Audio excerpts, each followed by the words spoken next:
Jacob and Esau, these twin brothers who have this whole situation around who is going to receive the blessing of their father Isaac.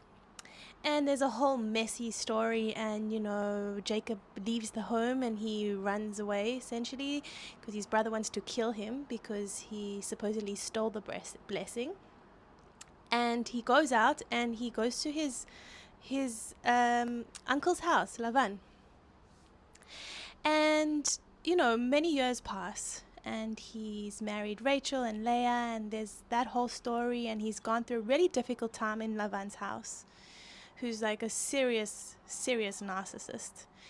And eventually Joseph is born, and now they're leaving Lavan's house and they go on their way, and he's going to go meet his brother Esau for the first time after all of these years. And he is so nervous, okay, because the last time he saw his brother, he wanted to kill him, and he doesn't know exactly what the situation is. And so the night before, he's fighting with an angel, and he's wrestling the whole night. He's even divided his house of how they're going to come and meet Esau, so that in case Esau kills them, maybe he won't kill everybody. He's really trying to think of everything and going through that reconciliation process, like full on. Eventually, the angel gives him a new name, Yisrael, Yashar El, this direct to God, and this symbol, I guess, of this name indicating a process that he's been through, of all the ways that he was dishonest and wasn't taking full responsibility, and all the process that he's been through to reconcile with his brother Esau, right? When this whole blessing story happened, when he went to Isaac, he even dressed up like Esau, so he could smell like Esau, and he put like fur on his hands so he could be hairy like Esau. Like, he was dressing up like Esau. And now this process that he's gone through, and to be able to go and meet his brother and reconcile with him, is really this ability to hold both, right? So we see this verse that shows up in Pirkei Avot as someone who is satisfied with their portion. It says, Bakol mikol kol. And this verse also repeats itself in Birkat Hamazon when we have eaten food and we are saying thanks for the food that we ate. We talk about this verse, Bakol mikol kol, someone who is satisfied with what they have. And the sages say that Bakol is referencing Abraham, Mikol is Isaac, and Kol is Jacob. Now when Jacob comes to meet his brother eventually, and they in this embrace, and the brothers kiss each other, and they finally meet after all this time, Esau says to him, let me give you some gifts, because yesh li rav, I have a lot. And Jacob replies and he says, yesh li kol, I have everything. So what is the difference between somebody who says, I have a lot, and Esau actually did have a lot. He had a very large household, he was very wealthy, he had a lot. And Jacob was also managed to leave Lavan's house with something, but it's not necessarily related to the physical, material things or wealth that we have. It's not related to money necessarily. If someone says, I have a lot, there's room to say, except for that. But you can look out and say, that person has that thing that I don't have. But if we're moving through the world saying, yesh li hakol, I have everything, how does that change us? How does that shift the way we move? I have everything, and I am everything. I am everything. Like the reconciliation that became possible between Jacob and Jacob and Esau, these twin brothers, perhaps this dual nature, how we can reconcile this and that, come to hold both, is to say, I can hold all. I am all. And in Hebrew, there's the word all, like kal. Sorry, kol. Kol with a kuf, with a kaf. Always get those two mixed up. With the kaf is kol. Have everything. I am everything. Okay, and it's phonetically connected to kol, the voice. The voice which has got a kuf. Kol and kal. So how does my expression, my voice, change when I am everything? How do I come into contact with others when I am everything, and that is including them, versus saying I have a lot, which may include you and may not include you? It's like coming into the dance with somebody and then it's like, I have all of this stuff, you know? Maybe you're included, maybe you're not, but it's heavy. I'm like carrying a lot of things. Versus if I am everything, im yesh li kol, I am, and I have everything, I am everything, we become light. And that's related to the word kal, ease.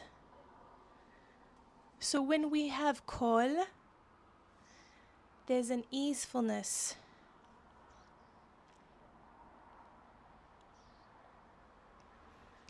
And when we sing on Friday night for Shabbat, we sing Lecha Dodi, right? And we say, Lecha Dodi dekrat kalah pnei Shabbat nekabala. Toch emunei am segula. Toch emunei am segula. Gam besimcha uvetzala. When I'm also in joy and I'm also in sorrow, I'm in grief, I'm in pain, when I can hold both, then I can welcome the Shabbos bride, kalah. There is the word kalah is bride, and kalah with a kuf is light. When we say there's hakalah, there's like a relief, there's a lightness. And kalah is also a bride. And so how when we come with all, we come with then a lightness. And then we are able to welcome the beloved. Welcome the bride. Bekol mikol kol. And so when we have eaten and we are satisfied, then we bless. We say, Bekol mikol kol. And also the satisfaction and this knowing of this all, being able to hold both and, right? You know, it's interesting because when the brothers meet, you know, we can have these ideas of what reconciliation and forgiveness look like. Because they're like, oh, they saw each other, they embraced, and now they're going to be like best buddies again. You know, like let's live next to each other and our children will hang out and we're going to do dinner every night together. We're going to chat. And that's not what happens, okay? They have this moment and there's real reconciliation there. And then Esau's like, hey, like, why don't I leave someone with you, and or you can come with us and you can live by us. And Jacob's like, you know what? Don't worry about it. Like, I'm with the children. It's going to take a bit of time for us to get moving. Like, you go ahead. Don't worry. It's all cool, you know? And then they don't see each other again.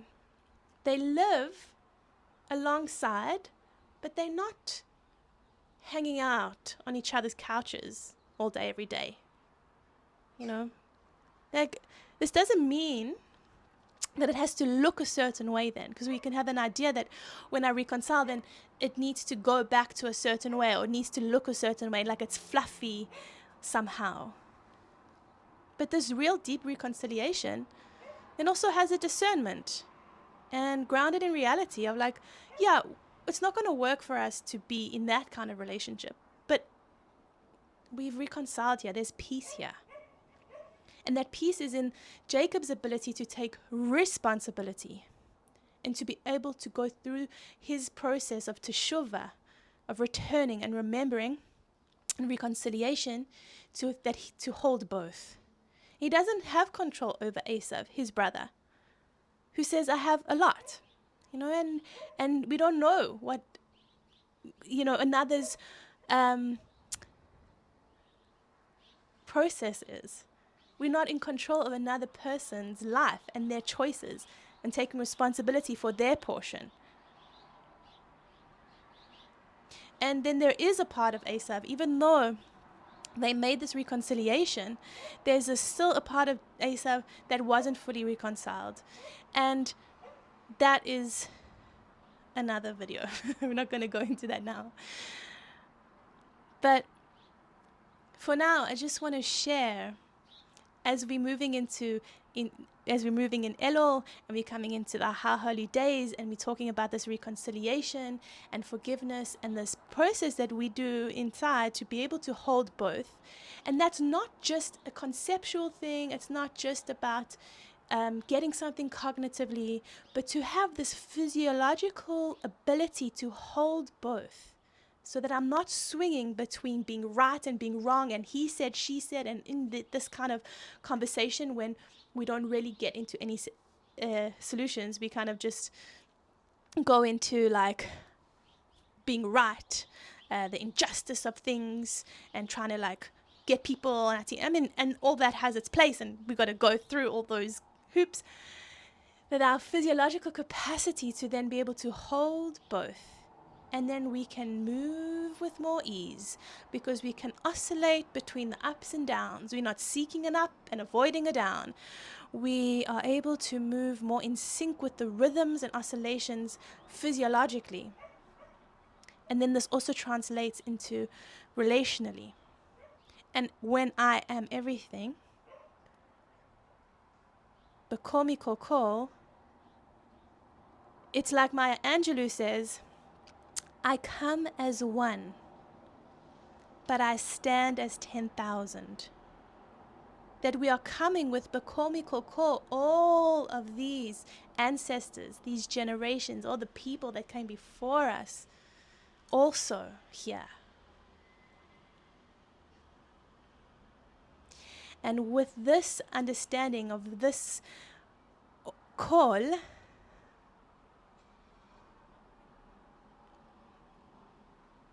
we may be able to invite and open to the beloved, to the bride. Kalah. Yeah, thank you for listening. Okay, so there's a few offerings that you can get involved with if you want. One of them is this guided audio movement embodiment practices that are also inspired from these things, as well as experiences of being in contact improvisation through organic intelligence, through body mind centering and Torah and Kabbalah, and just bringing some audio guides to help tune us towards this teshuva in a felt sense, embodied movement improvisation way, and dance improvisation being the practice for this. And so you can get involved with that and subscribe to my Substack, as well as these videos on YouTube.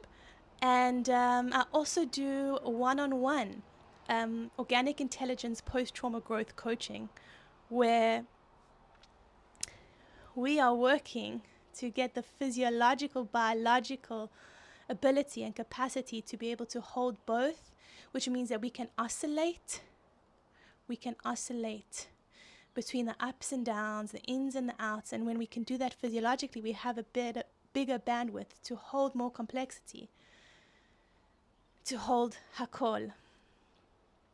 And so if you're interested in that, you can also subscribe, because I'm going to be making more videos about that. And I also offer a free consult for 20-30 minutes, and you can schedule that in the links below, and we can see if it's a good match for us to work together.